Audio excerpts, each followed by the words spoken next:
जी कैफ 4 आज के लेक्चर का आगाज़ करते हैं। लेक्चर नंबर हमारा आज का है 42। आज के लेक्चर में हमने कल प्रैक्टिस क्वेश्चन की डिस्कशन कर रहे थे, कुछ क्वेश्चंस हमारे रह गए थे। आज हम उन प्रैक्टिस क्वेश्चंस को कंप्लीट करेंगे, उसके बाद चैप्टर 9 के एमसीक्यूज को डिस्कस करेंगे। इसके साथ ही हमारा चैप्टर 9 कंप्लीट हो जाएगा। चैप्टर 9 का लास्ट लेक्चर है आज। कल इंशाल्लाह चैप्टर 10 स्टार्ट करेंगे। तो क्वेश्चंस हमने 23 तक कर लिए थे। आबिद वाला क्वेश्चन डिस्कस हो गया था ना? आबिद वाला क्वेश्चन करना है? चलिए कर लेते हैं, पहले फिर चेक कर लें। बिलाल वाला क्वेश्चन हो गया था। 23 Abid took a shop on rent from Hamid and paid 1 month's rent in advance. Hamid could not give possession of the shop to Abid. 1 महीने का एडवांस रेंट पे कर दिया लेकिन शॉप की पोजेशन नहीं दे सका। Abid chose to do no business for 8 months though there were other shops available in the vicinity. दूसरी शॉप्स भी अवेलेबल थी जिनको रेंट पे लेके बिजनेस शुरू किया जा सकता था। आबिद ने कहा नहीं, मैं तो घर में फारिग बैठूंगा और फिर ये कहूंगा कि इसने मुझे शॉप नहीं दी एग्रीमेंट करने के बावजूद भी, इसीलिए मेरा जो बिजनेस ना चलाने की वजह से नुकसान हुआ है, लॉस, वो मैं इसे क्लेम करूं। Abid chose not to do business for 8 months though there were other shops available. Abid sued Hamid for breach of contract and claimed damages for loss suffered. How much can he recover? कितना recover कर सकता है? Advance पे किया है वो recover. क्या जो दुकान बंद होने की वजह से जो प्रॉफिट उसको होता अगर वो दुकान खोलता, वो रिकवर कर सकता है? क्यों नहीं कर सकता? अच्छा, ऑर्डिनरी डैमेजेस भी रिकवर नहीं कर सकता क्या? नॉर्मल हालात में तो ऑर्डिनरी डैमेजेस क्लेम कर सकता होता है पार्टी, लेकिन यहाँ पे इसका अपना कसूर है।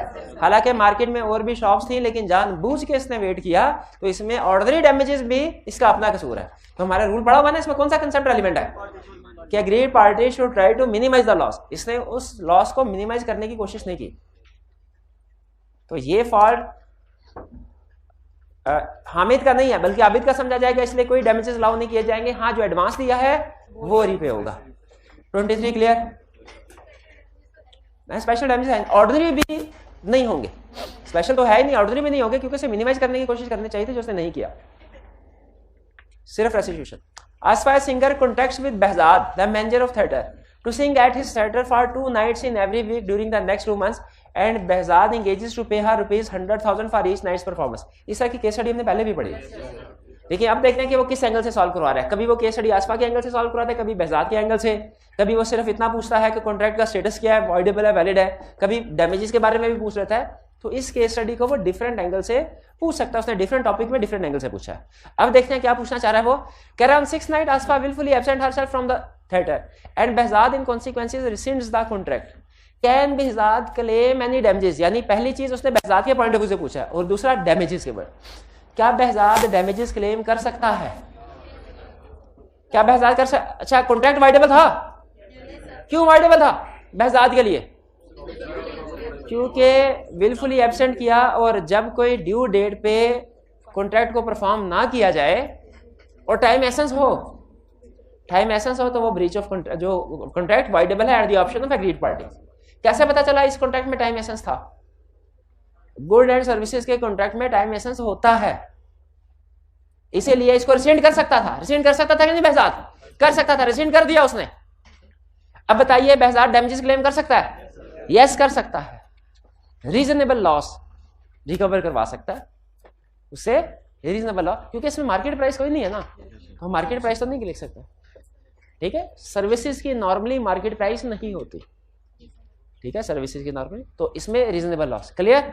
अगर ये आसफा के एंगल से उसने पूछा होता, उसके कोई राइट है तो क्या उसके राइट थे कोई? क्या प्रीवियस परफॉर्मेंस के कंपनसेशन क्लेम कर सकती है? इस राइट को क्या नाम देते हैं? क्वांटम में रूट। ये केस क्लियर? कोई प्रॉब्लम इसमें? हाइब्रिड वालों को कोई प्रॉब्लम कि भाई जिनके पास माइक है वो थोड़ा सा आगे आके बैठ जाए, स्टूडेंट भी आगे आगे हो गए ताकि गैप कम हो, किसी ने क्वेश्चन पूछना हो ना तो फौरी तौर पे पूछ सके। जी नेक्स्ट 25, ये पास पेपर का क्वेश्चन बहुत अहम क्वेश्चन है। इसमें भी ऑर्डिनरी और स्पेशल डैमेजेस दोनों इकट्ठे हैं। कह रहा Salim entered into a contract for the purchase of 5 vehicles from P limited PL which were to be delivered in the month of February.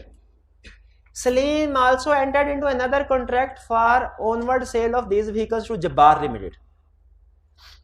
उसने आगे भी आगे, यानी सलीम ने पीएल से खरीद के जेएल को बेचने थे व्हीकल्स। सलीम ने 2 एग्रीमेंट किए। एक एग्रीमेंट किसके साथ किया? पीएल के साथ बाइंग का। एक एग्रीमेंट किसके साथ किया? जेएल के साथ सेल करने का। फिर क्या हुआ? हर PL refuse to deliver the vehicle as contracted, लेकिन पीएल ने रिफ्यूज कर दिया। उसने कहा मैं कोई व्हीकल डिलीवर नहीं करूंगा। Salim had to buy the vehicle from another supplier at an extra cost of ₹2 million for supplying these to JL. Salim को मार्केट से 2 मिलियन एक्स्ट्रा पे करके 2 मिलियन एक्स्ट्रा पे करके ये चीजें खरीदनी पड़ी। Salim also had to pay compensation of ₹0.6 million to JL due to delay in supply. Supply में डिले की वजह से उसे 0.6 मिलियन भी पे करना पड़ा। कम्युनिकेट नहीं हुआ तो अब बताइए इसमें ऑर्डिनरी डैमेजेस कौन से है वाला? तो जो मार्केट प्राइस और कॉन्ट्रैक्ट प्राइस का फर्क है। और स्पेशल डैमेजेस कौन से है? 0.6 मिलियन, जो उसे किसी दूसरे ऑनवर्ड कॉन्ट्रैक्ट पे लॉस हुआ इस ब्रीच की वजह से। एक कॉन्ट्रैक्ट के ब्रीच की वजह से किसी दूसरे कॉन्ट्रैक्ट पे लॉस हो, स्पेशल डैमेजेस। अब बताइए 2 मिलियन पे होंगे कि नहीं होंगे?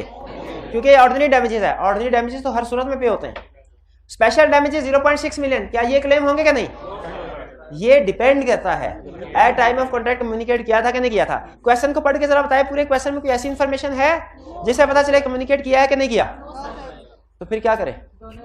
दोनों लिख दे कि if at time of contract ये कम्युनिकेट किया गया था, यानी सलीम ने पीएल को ये कम्युनिकेट किया था कि वो जेएल के साथ कॉन्ट्रैक्ट कर रहा है, तो फिर ये स्पेशल डैमेजेस भी क्लेम होंगे। लेकिन अगर कम्युनिकेट नहीं किया गया था तो सिर्फ ऑर्डिनरी डैमेजेस ही क्लेम होंगे। जी समझ आती है बात? आगे चले। Next 26, describe the principles of determining compensation for loss और damages caused due to breach of contract. क्या असूल है डैमेजेस क्लेम करने के? क्या असूल है? सबसे बड़ा असूल क्या डैमेजेस क्लेम करने का? एग्रीव्ड पार्टी को कंपनसेट करना मकसद होता है कि फॉल्टी पार्टी को पेनलाइज करना, कंपनसेट करना। ये तो पहला असूल। दूसरा असूल, ऑर्डिनरी डैमेजेस हमेशा क्लेम किए जा सकते हैं, जो कि नॉर्मली कॉन्ट्रैक्ट प्राइस और मार्केट प्राइस का डिफरेंस होते हैं। स्पेशल डैमेजेस उसी सूरत में क्लेम किए जा सकते हैं अगर at time of contract communicate किए गए हों। और आखिरी असूल क्या है? आखिरी असूल क्या है? एग्रीड मिनिमाइज वाला। एग्रीड पार्टी को कोशिश करनी चाहिए कि लॉस मिनिमाइज रखे। Next, Arsalan under a sale of goodwill agreement contracts with Burhan that if Arsalan practices as a surgeon within Peshawar, he will pay Burhan ₹5 million. Arsalan practices as surgeon in Peshawar. How much Burhan can recover as compensation? 5 million. अच्छा, जब contract के अंदर penalty कोई amount specify कर दी जाए तो क्या rule apply होता है कि अगर अमाउंट स्पेसिफाई कर दी जाए तो ये लोअर ऑफ रीजनेबल आज स्पेसिफाइड अमाउंट, इसको कहा जाता है पेनल्टी। पेनल्टी लॉ कहता है पेनल्टी अगर तो रीजनेबल हुई ना, यानी आपने एक अंदाजा लगा के एक रीजनेबल सी अमाउंट स्पेसिफाई कर दी और उतना ही लॉस हुआ तो हम उसको अलाउ कर देंगे। लेकिन अगर आपने हाई अमाउंट रख के स्पेसिफाई कर दी कि 1 लाख का लोन दिया है, डिफॉल्ट किया तो 5 लाख वापस करने पड़ेंगे, लॉ कहता है ये पेनल्टी रीजनेबल नहीं है। इस सूरत में क्या रूल लगेगा? Reasonable eight fix amount whichever is lower. Normally इसमें रीजनेबल ही होगी क्योंकि पेनल्टी असल में बढ़ा चढ़ा के फिगर कैलकुलेट की गई होती है। अगर रीजनेबल हो तो वो क्लेम भी हो जाए, ठीक है, रीजनेबल हो अमाउंट तो क्लेम हो जाए। लेकिन अगर बढ़ा चढ़ा के अमाउंट बताई गई हो वो क्लेम नहीं, बल्कि एक्चुअल लॉस और stated amount whichever is lower claim होगी। कुछ समझ आती है? 28, आजिम कॉन्ट्रैक्ट्स विद बाबर टू पे ₹2 million. If he fails to pay Babar ₹1 million on a given day, यानी कहता है 2 मिलियन दूंगा अगर मैं तुम्हें एक दिन 1 मिलियन ना पे कर सकूं।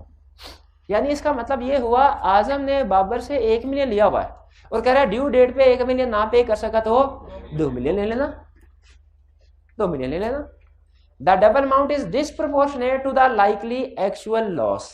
डिसप्रोपोर्शनेट है एक्चुअल लॉस, यानी एक्चुअल लॉस कम है, स्टेटेड अमाउंट ज्यादा है। जब एक्चुअल लॉस कम हो और स्टेटेड अमाउंट ज्यादा हो उसको क्या कहते हैं? ये पेनल्टी है। पेनल्टी है। पेनल्टी की सूरत में कौन सा रूल लगेगा? Lower of reasonable or stated amount whichever is low. तो अब मुझे बताइए, एग्री कर लिया कि 1 मिलियन, अगर 1 मिलियन देना है, ड्यू डेट पे 1 मिलियन नहीं दिया तो 2 मिलियन पे किया जाएगा, एग्री कर लिया, लिख लिया। आजम fails to pay Babar ₹1 million on that date, उस दिन 1 मिलियन पे नहीं किया, क्या होगा? How much compensation can be recovered in this case? इस केस में कितनी कंपनसेशन क्लेम की जा सकती है? 1 मिलियन, गलत। 2 मिलियन भी गलत। रीजनेबल लॉस, यानी 1 मिलियन तो करना ही करना है, उससे ऊपर भी कुछ ना कुछ डैमेजेस पे करने हैं, लेकिन वो 1 मिलियन नहीं है, वो रीजनेबल है। ऐसा थोड़ी होता है कि डिफॉल्ट किया तो डबल अमाउंट पे करनी पड़ेगी। क्लियर हुआ? ये केस समझ आया? ये डैमेजेस वाला केस था। Next, Azam undertakes to repay Babar a loan of ₹1 million, loan of ₹1 million by 5 equal monthly instalment with stipulation. Stipulation का मतलब क्या है? Condition that in default of payment of any instalment whole shall become due. How much compensation can be recovered in this case? अच्छा, ये चीज ध्यान में रखें, नॉर्मली बैंक्स के साथ एग्रीमेंट करें ना, तो उसमें ये लिखा होता है कि आपने 1 लाख का लोन लिया है, आपने इसको 5 इक्वल इंस्टॉलमेंट्स में पे करना है। अगर पे नहीं किया ना किसी एक इंस्टॉलमेंट को, तो सारे का सारा लोन इमीडिएटली पेबल होगा।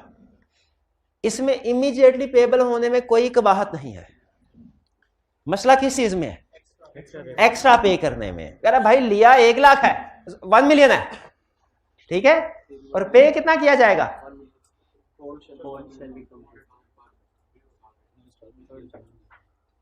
हाँ, तो इसमें कितनी कंपनसेशन रिकवर की? रीजनेबल अमाउंट जो होगी। लेकिन इस तरह का एक क्वेश्चन था, उसमें यह लिखा हुआ था कि 1 मिलियन लोन लिया और 2 मिलियन रीपे किया जाएगा 5 इंस्टॉलमेंट्स में। तो वो 2 मिलियन जो 1 मिलियन लेके 2 मिलियन पे किया जाएगा ना, वो वाइड है, वो वाइड है, क्योंकि वो पेनल्टी होगी। 1 मिलियन लेके 1 मिलियन ही पे करना है और इमीडिएटली पेबल है, ये वैलिड है, इसमें कोई प्रॉब्लम नहीं है। इस सूरत में अगर डिफॉल्ट होता है तो सारी की सारी अमाउंट इमीडिएटली पेबल हो सकती है, हो सकती है। देखिए केस पूरा लिखा हुआ है ना, कोई हिस्सा रहा तो नहीं है? अच्छा, वो अगला क्वेश्चन है, चले 30। हाँ, ये अगला क्वेश्चन आ गया, शाबाश। आजम borrows ₹1 million from Babar and gives him a bond of ₹2 million. Bond means agreement, loan agreement. 2 million payable by 5 yearly installment of ₹400,000 with the stipulation that in default of payment of any installment, whole shall become due. How much compensation can be recovered in this case? अब इसमें भी condition same है जो immediately payable होगी, लेकिन amount double हो रही है। क्या 1 मिलियन लेके कहा जा सकता है किसी को, कोई अगर डिफॉल्ट करे तो उसे कहा जाए कि 2 मिलियन पे करो? ये तो पेनल्टी हो जाएगी। कोर्ट इसे अलाउ करेगा? कोर्ट बिल्कुल अलाउ नहीं करेगा। कोर्ट फिर क्या अलाउ करेगा? Reasonable amount. जो डिफॉल्ट के केस में क्या होती है, मनी के केस में क्या होती है रीजनेबल? इंटरेस्ट, कुछ 6% के करीब का इंटरेस्ट। लेकिन आपको बताया था ना, आपने परसेंटेज नहीं लिखनी कॉन्ट्रैक्ट एक्ट में। ये परसेंटेज कहां लिखी हुई है? पार्टनरशिप एक्ट में। हमारे सिलेबस में कॉन्ट्रैक्ट एक्ट है, पार्टनरशिप एक्ट है, दोनों है, दोनों। 31 Asif who owes money to Bashir, a money lender, undertakes to repay him by delivering to him 10 tons of grain on a certain date. It stipulates that in the event of his not delivery by the stipulated date, he shall be liable to deliver 20 tons. How much compensation can be recovered in this case? Agreement हुआ 10 ton का, लेकिन कह रहा है अगर मैं 10 ton deliver ना कर पाया तो 20 टन डिलीवर करूंगा, सजा के तौर पे 10 टन और। बताइए पेनल्टी है कि नहीं है? तो इस सूरत में क्या कंपनसेशन मिलेगी? Reasonable amount. ये सारे एक ही तरह के केस स्टडीज हैं, ज्वाइंट पे 3-4 है कि रीजनेबल अमाउंट पे की जाएगी, पेनल्टी है। तो वो खुद कहे कि मैं आपको जगह अगर मैं 10 दिन ना पे करता तो मैं आपको 20 मिलियन पे करूंगा, तो नहीं, चाहे वो बंदा खुद भी क्यों ना कर दे। इनका क्वेश्चन ये है कि सर एक बंदे ने 1 मिलियन लोन लिया और वो खुद अपनी मर्जी से कह रहा है कि अगर मैंने पे नहीं किया तो मैं 2 मिलियन पे कर दूंगा, क्या स्टिल यही कंसेप्ट अप्लाई होगा? फिर उस सूरत में भी पेनल्टी है और ये पे नहीं होगी। हर एग्रीमेंट में बंदा खुद ही एग्री कर रहा होता है, हर एग्रीमेंट में बंदा खुद ही एग्री कर रहा, तो इसी से फर्क नहीं पड़ रहा कि लेंडर ने कहा तो फिर ये कंडीशन तय पाई, कि बारो ने अपनी मर्जी से कहा फिर ये कंडीशन तय पाई। लॉ कहता है कंडीशन कुछ भी हो वो इन्फोर्सेबल नहीं होगी अगर वो पेनल्टी है। क्लियर हुई है बात? Next question, Azam gives Babar a bond for repayment of ₹1 million with interest at 12%। Reasonable लग रहा है कि नहीं 12%? एट द एंड ऑफ 6, ये तो कॉन्ट्रैक्ट में आ गया। अच्छा, इससे मुझे याद है हमने केस स्टडी पढ़ी थी जिसमें उसने कहा था कि कॉन्ट्रैक्ट पे इंटरेस्ट रेट 15% एग्री किया, और बाद में जिस बंदे ने इंटरेस्ट देना था ना, उसने कोर्ट में जाके शोर मचा दिया। उसने कहा नहीं नहीं, ये तो अनड्यू इन्फ्लुएंस के जरिए से किया गया है मेरे साथ कॉन्ट्रैक्ट, ये तो अनड्यू इन्फ्लुएंस के साथ किया गया है। तो बताइए क्या लेंडर में और बारर में अनड्यू इन्फ्लुएंस होता है? एज्यूम किया जाता है क्या? लेंडर और बारर में अनड्यू इन्फ्लुएंस प्रिज्यूम नहीं। तो उस केस स्टडी में याद है हमने क्या कहा था?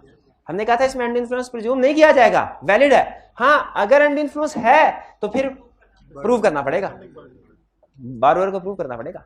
लेकिन यहाँ पे सिचुएशन कुछ डिफरेंट है। यहाँ पे अनड्यू इन्फ्लुएंस की तरफ नहीं लेके जा रहा, यहाँ पे किस तरफ लेके जा रहा है? कह रहा है with that in case of default interest shall be payable at the rate of 75% from the date of default. कह रहा है 12% का रेट एग्री हुआ है, लेकिन अगर पे नहीं किया ना, डिफॉल्ट किया, तो 12 की बजाय 75% के हिसाब से पेमेंट करनी पड़ेगी। How much compensation can B recoverable? यानी 12% ही। 75% पेबल होगा क्या? नहीं होगा।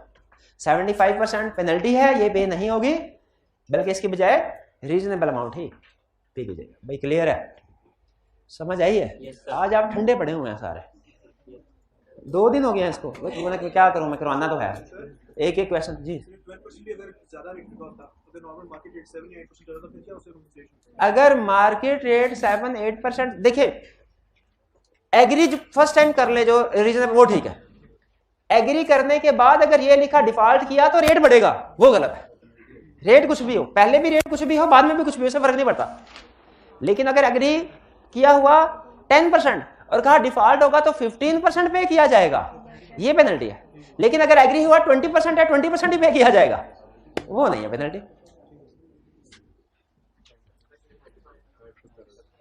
क्लियर? स्पेकुलेशन, स्पेकुलेशन क्या है? ये आपने शायद कल भी पूछा था। स्पेकुलेशन का लफ्ज यूज हुआ है कहीं? स्पेकुलेशन का कंसेप्ट कहां यूज हुआ है हमारा? स्टिपुलेशन है। स्टिपुलेशन का मतलब होता है कोई कंडीशन ऐड करना, स्टेटमेंट, रिक्वायरमेंट होना। स्पेकुलेशन तो नहीं, आप एक दफा चेक कर लें, वो स्टिपुलेशन ही है। ठीक है।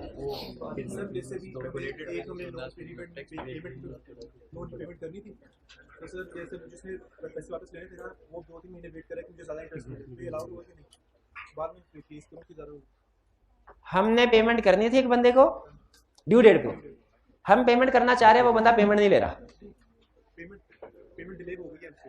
अच्छा एक मिनट, हरे पेमेंट नहीं लेना चाह रहा वो। हम जब उसके घर में पहुंचते हैं उसको पेमेंट देने के लिए, वो कहता है घर बच्चों से जाओ कह दो घर में नहीं है।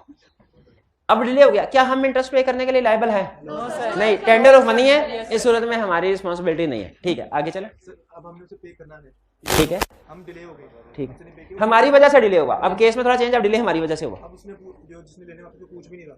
अच्छा, हमारी वजह से डिले हुआ, लेकिन जिसने पैसे वापस लेने वो भी नहीं पूछ रहा। मेरा क्वेश्चन यहाँ पे सिर्फ एक है, क्या हम उसे पैसे पे करने की कोशिश कर रहे हैं? नहीं, तो फिर इसका मतलब कसूर किसका हुआ? हमारा हुआ। इस सूरत में हमें इंटरेस्ट पे करना पड़ेगा, इंटरेस्ट पे करना पड़ेगा।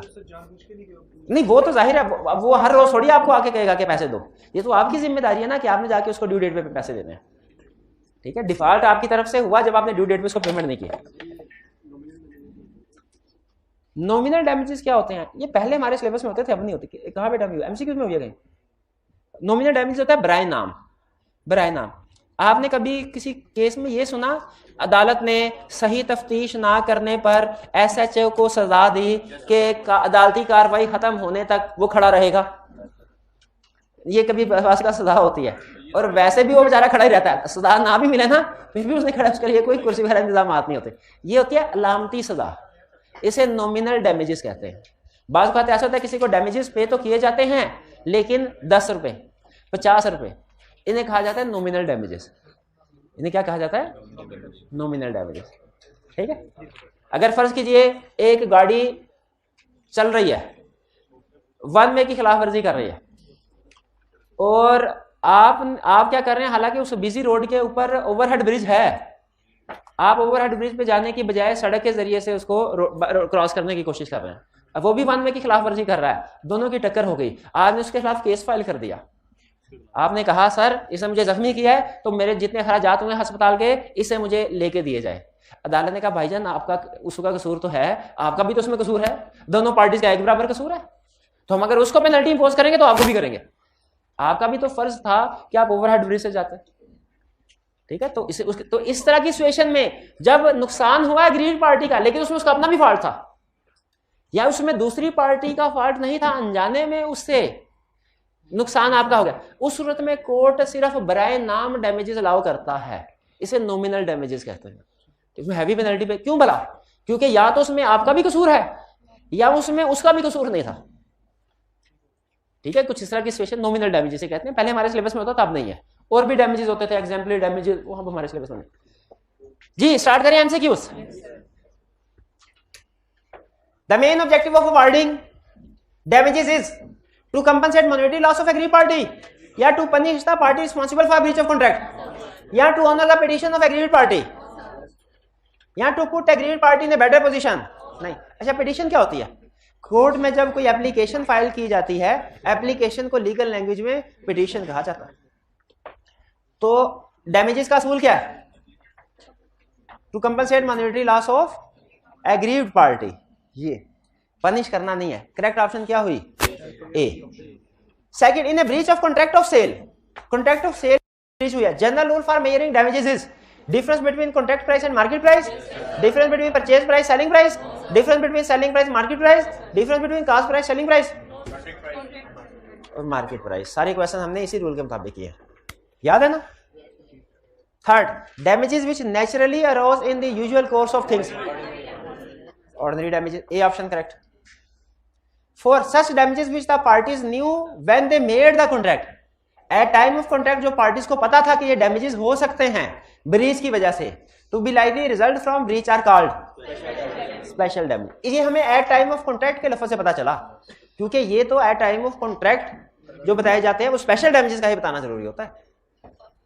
वरना शायद अगर ये अल्फाज ना होते तो हम ऑर्डिनरी के बारे में भी थोड़ा सोच सकते कि ये भी तो अंदाजा होता है कि अगर कॉन्ट्रैक्ट पूरा नहीं करेंगे तो नुकसान हो सकता है, लेकिन एट टाइम ऑफ कॉन्ट्रैक्ट से कंफर्म हो गया स्पेशल डैमेजेस है। 5, in case of fixed damages provided in contract, damages for actual loss will be awarded, damages for actual loss to the maximum of amount fixed will be awarded। ये यानी actual loss अगर fixed amount से ज्यादा हो जाता है फिर actual loss पे नहीं होगा, बल्कि कौन सी अमाउंट पे होगी? जो कॉन्ट्रैक्ट में फिक्स की गई थी, यानी B option.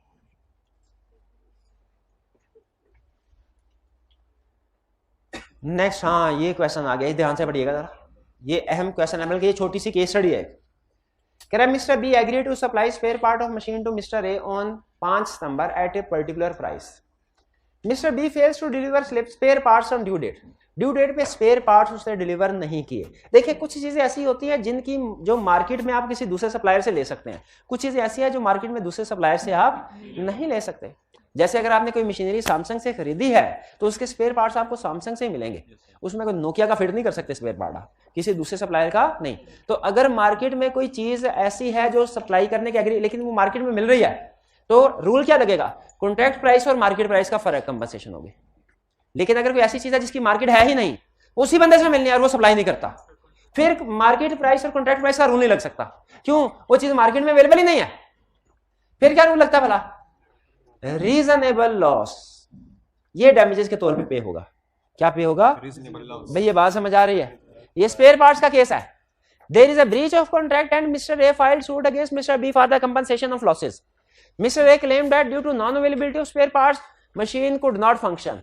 So mister A claimed 1 2 3 तीन चीजें क्लेम की है। आपने बताने इनमें से कौन सी वैलिड है कौन सी वैलिड नहीं। पहला, डेप्रिसिएशन ऑन मशीन, क्या यह क्लेम हो सकता है? पुर्जा मशीन में फिट नहीं हुआ, मशीन में फिट नहीं हुआ तो मशीन चलेगी नहीं। अब यहां पे एक चीज में रखिएगा, मार्केट प्राइस वाला रूल यहां पे नहीं लगेगा। क्यों भला? क्योंकि इसमें स्पेयर पार्ट्स की मार्केट नहीं है, उसने कुछ बताया नहीं हुआ कि मार्केट प्राइस क्या है। यहां पे रूल लगेगा कि रीजनेबल लॉस जो हुआ है वो क्लेम किया जाएगा। ठीक है। अब पुर्जा फिट करने की वजह से मशीन नहीं चली, पुर्जा फिट करने की वजह से मशीन नहीं चली, उसकी डेप्रिसिएशन हुई, क्या ये हमारे ऑर्डिनरी डैमेजेस में आएंगे?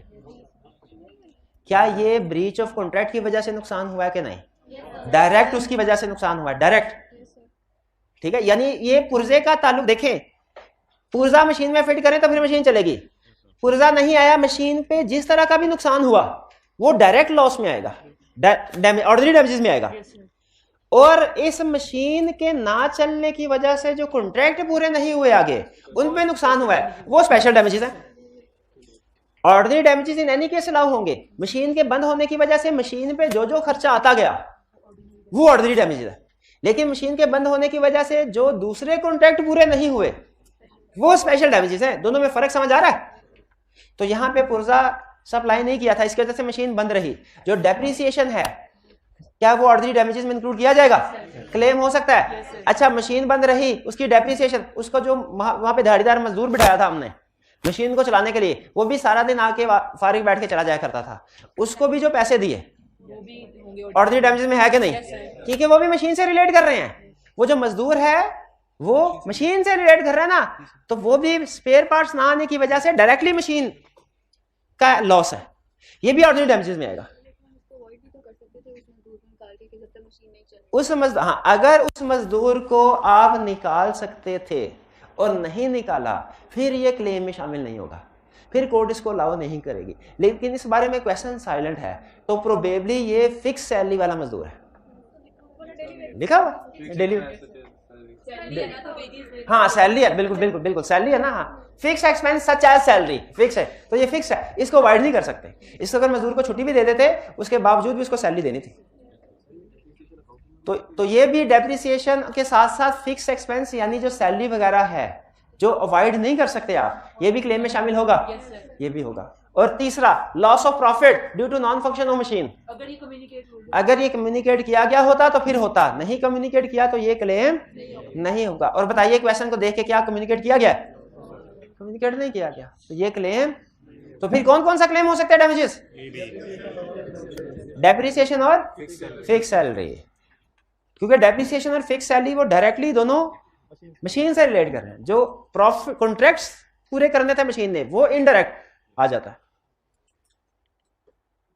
Next, sorry 7, which of the following losses can be recovered in case of breach of contract? Losses arising naturally from breach of contract, losses in contemplation of parties after they had entered into the contract. जो contract के बाद तय पाए चीजें वो recover नहीं हो सकती, एट टाइम ऑफ कॉन्ट्रैक्ट वाली रिकवर हो सकती है।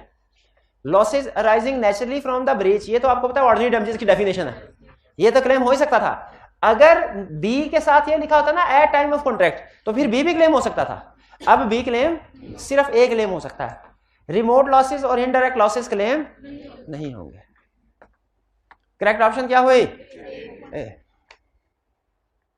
Next 8, rule for damages in quasi contract are same as those contingent contract. हाँ, किसी भी कॉन्ट्रैक्ट, देखिए डैमेजेस के रूल सेम है हर तरह के कॉन्ट्रैक्ट के लिए, वो चाहे कुजाई कॉन्ट्रैक्ट हो या चाहे कोई भी दूसरा कॉन्ट्रैक्ट, डैमेजेस के रूल से। इसका मतलब ये हुआ कुजाई कॉन्ट्रैक्ट में भी क्या डैमेजेस क्लेम किए जा सकते हैं? यस, किए जा सकते हैं। अब आपने सोचना नहीं है कि वो कौन सा केस होगा जिसमें क्लेम किए जा सकते हैं, बस लॉ ने कहा किए जा सकते हैं, वो हमारे सिलेबस में नहीं है केसेस। 9, अब ये भी छोटा सा केस है, जरा गौर से पढ़िए। Mister A agrees to sell 200 bags of sugar to mister B on 11 November at ₹500।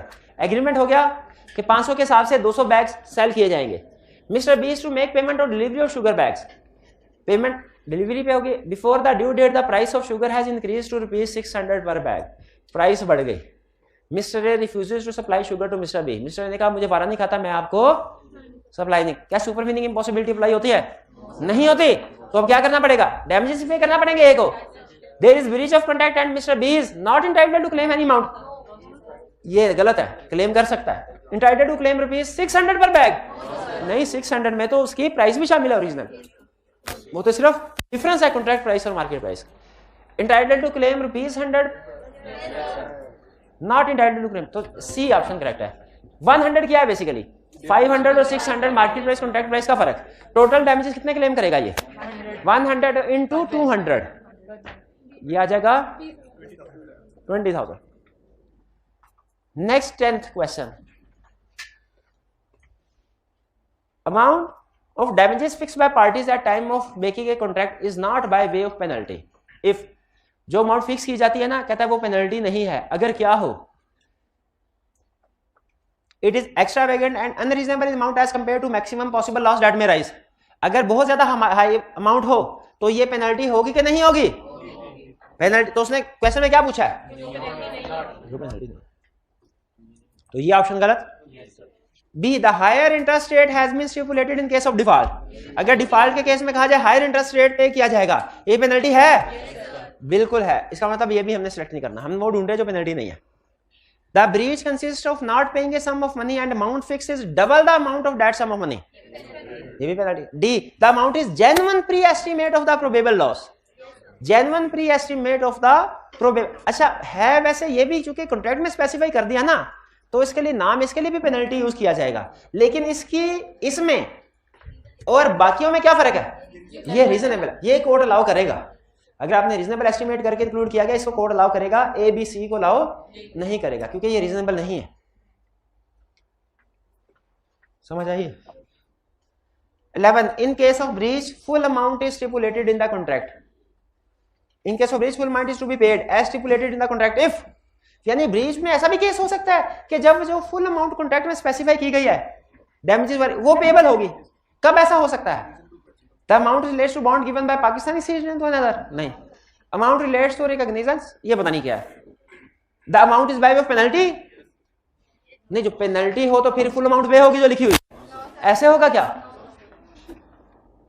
अगर पेनल्टी हो, मेंशन लिखी गई हो, पेनल्टी का मतलब क्या है, वो बड़ी से बड़ी अमाउंट लिख दी आपने, तो क्या जो अमाउंट लिखी है वो फुल पेबल होगी? नहीं, amount is not bye way of penalty, ये करेक्ट ऑप्शन है। आई कैप की बुक में शायद बी लिखी हुई है, ये हमने भी बी लिख दी, लेकिन असल में एक ऑप्शन इसको ठीक कर लिए, कौन सी है? D option.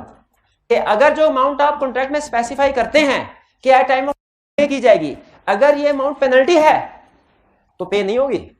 अगर पेनल्टी नहीं है, पेनल्टी ना होने का मतलब क्या है कि एक फेयर एस्टिमेट किया गया नुकसान का, फिर जो अमाउंट लिखी है वो पे हो सकती है। 12 mister A entered into an agreement for constructing house. अच्छा, ये अगेन ऑर्डिनरी स्पेशल दोनों का केस आ गया है, एक एमसीक्यू लेकिन छोटी सी केस स्टडी है। Mister A entered into an agreement for constructing house for mister B and to give complete possession on 1 January. उसने क्या कंप्लीट पोजेशन 1 जनवरी को दूंगा। Mister B makes an agreement with mister C for renting out that house to him from 2 जनवरी।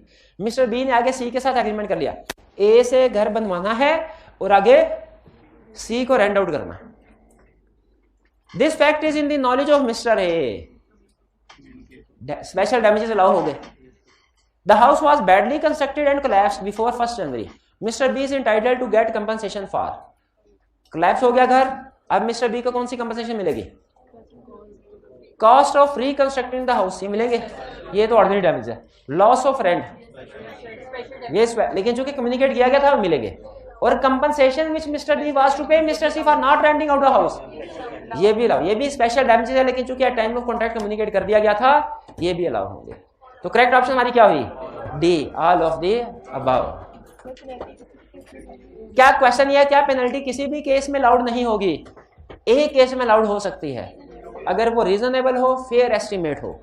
फिर आपने हालांकि contract में amount specify की भी होती है, लेकिन लॉ कहता है ये हम इसको फिर पेनल्टी के तौर पे ट्रीट नहीं करेंगे, और इस अमाउंट को, क्योंकि ये रीजनेबल एस्टिमेट है ना, यूं समझ लीजिए यही एक्चुअल लॉस है, यही एक्चुअल, कि जैसे कॉन्ट्रैक्ट में लिखा हुआ है अगर आपने ड्यू डेट के ऊपर लोन रीपे नहीं किया तो आप 8% पर एनम के लिहाज से इंटरेस्ट पे करेंगे। अब ये रीजनेबल है, डिफॉल्ट किया तो 8% के लिहाज से कोर्ट इसमें क्या करेगा? 8% अलाउ कर देगा। कोर्ट ये नहीं कहेगा ये पेनल्टी और कोई भी इंटरेस्ट पे नहीं करना, तो रीजनेबल है, इसको पे करो। आपके टर्म टेस्ट, अच्छा ये समझ आ गया, चैप्टर कंप्लीट।